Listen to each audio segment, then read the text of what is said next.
Okay, so today I'm going to go over some fiberglass repairs on this boat. If you've seen my other videos, you would know a couple things. One, that this boat was in terrible condition when I got it, and that I've also never done any kind of fiberglass work. So what I'm going over is just stuff that I've learned through my own research and talking to the guy at the fiberglass shop and getting a lot of tips and advice from him.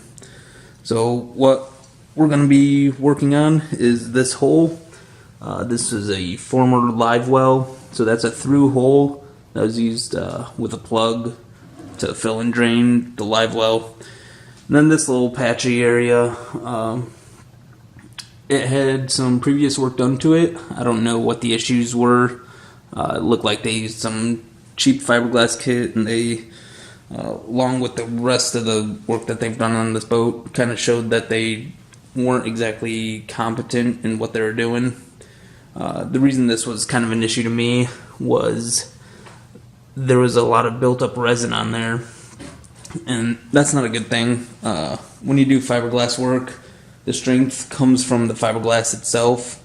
The resin just kind of acts as a binder.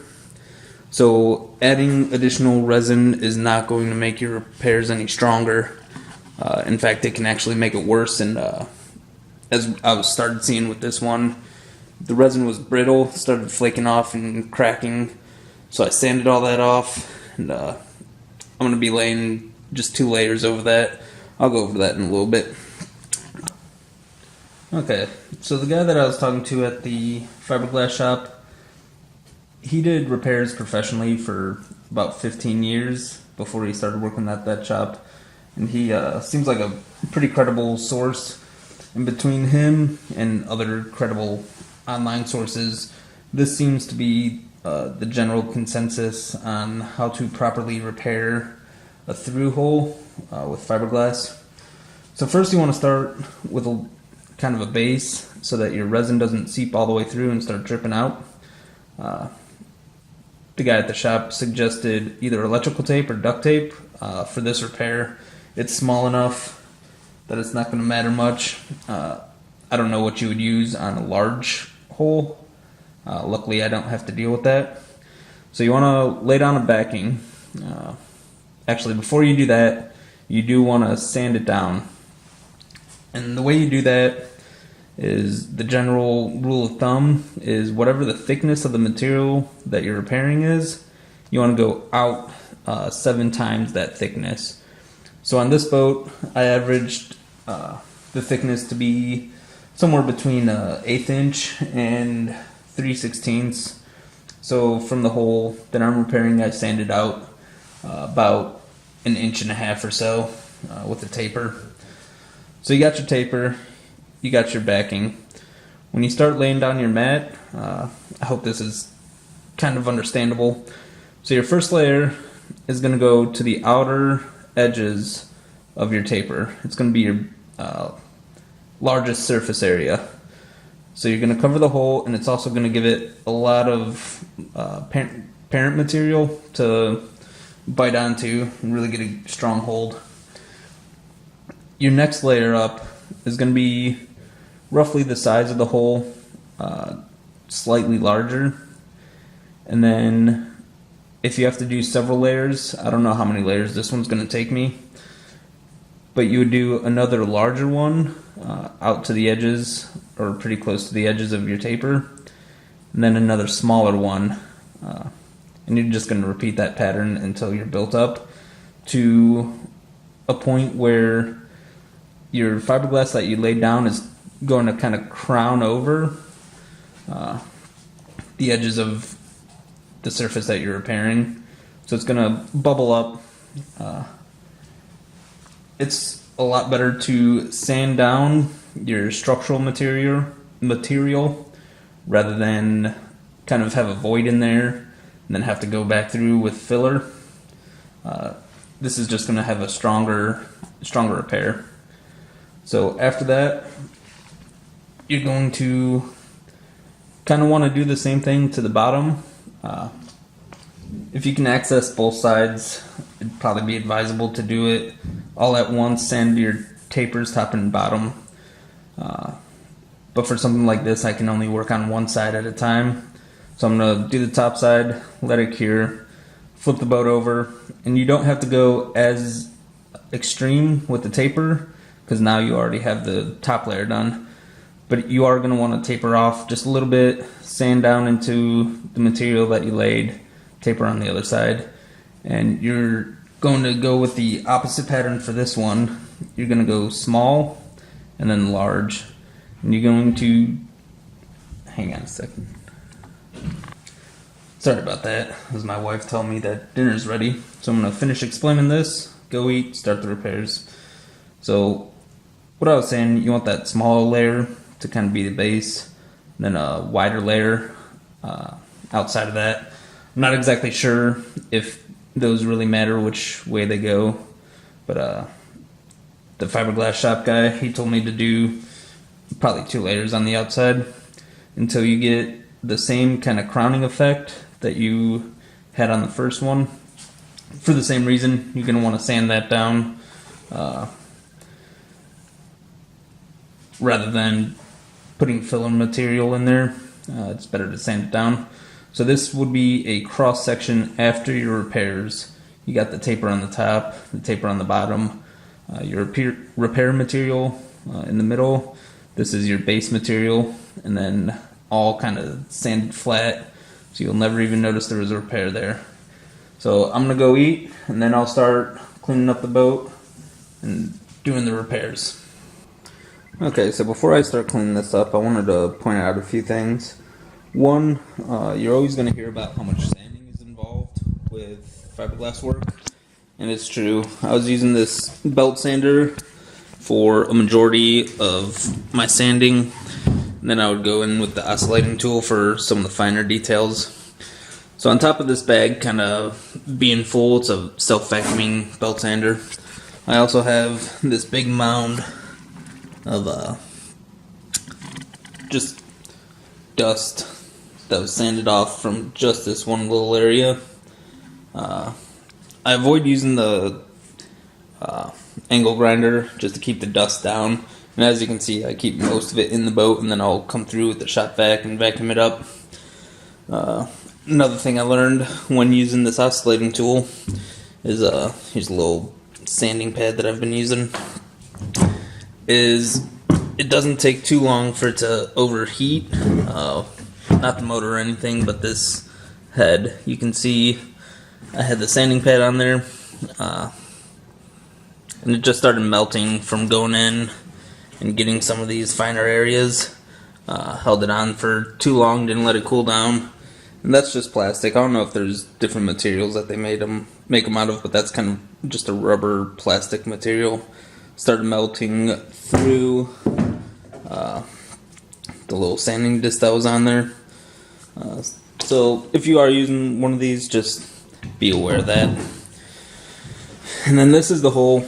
I wanted to see if you can see what I was talking about for the tapers. I've got a little wood block here. It's hard to see the lighting in there, but you can see the way it tapers, and that's perfect. That's exactly what you want.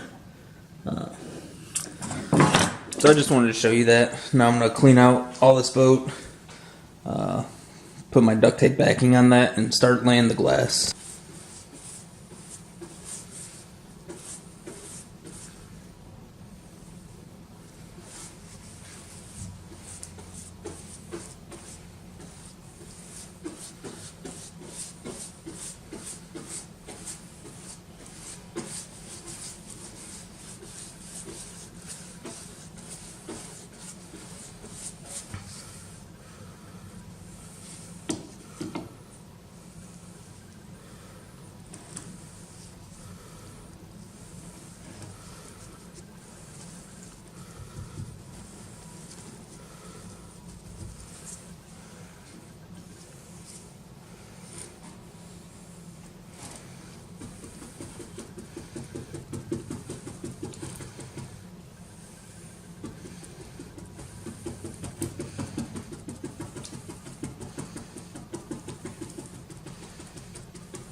Okay, so it's been kind of interesting so far.